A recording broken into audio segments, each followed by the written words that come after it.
Welcome everyone. Today we are going to explore a very basic yet incredibly important program in C++. We will write a simple code that takes a number from the user and then displays that number back to them. This kind of interaction is one of the first steps toward making our programs dynamic and user friendly. Let's get started. Before diving into the code, let's clearly define what we want to achieve here. The objective of this program is threefold. First, to understand how we can take input from the user using the C++ language. Second, to print that value back using output statements, which is how our program communicates with the user.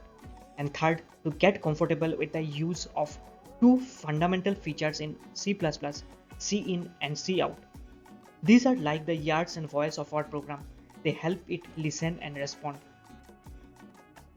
Let's talk about setup. Every C++ program starts with some important headers. Here we use #include IOStream, which stands for input output stream. This gives our program access to cin and cout. Now we might also notice using namespace std. This line tells the compiler that we'll be using standard C++ syntax, so we don't have to keep typing std::cout or std::cin every time. It's a helpful shortcut for us as beginners.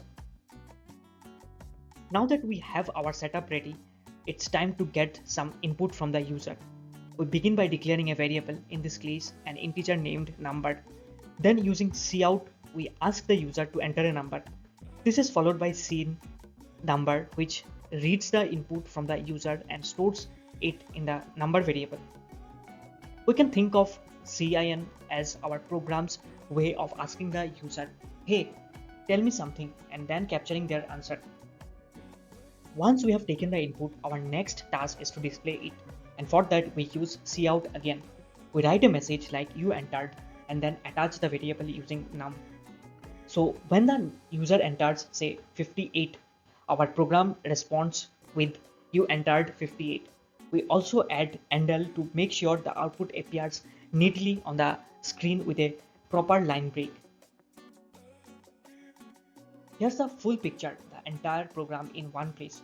We start with including IOStream and using the std::, namespace. Inside the main function, we declare our variables, prompt the user, take the input, and finally display the result. This program may look small, but it's a powerful stepping stone. It teaches us how to structure a program, how to interact with users, and how to handle data. Let's see how it works in action. Imagine running this program. The screen will show enter a number. The user types in say 58. Then the program replies with you entered 58. Just like a friendly conversation, the program asks a question and responds based on what the user says. And that brings us to the end of this small yet meaningful journey. In this lesson, we learned how to write a program that interacts with the user, which is a core part of real-world programming. We understood how to use input and output streams and got hands-on with cin and cout.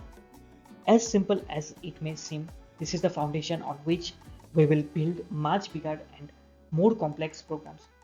So let's keep practicing, keep exploring, and get ready for the exciting path ahead in C++.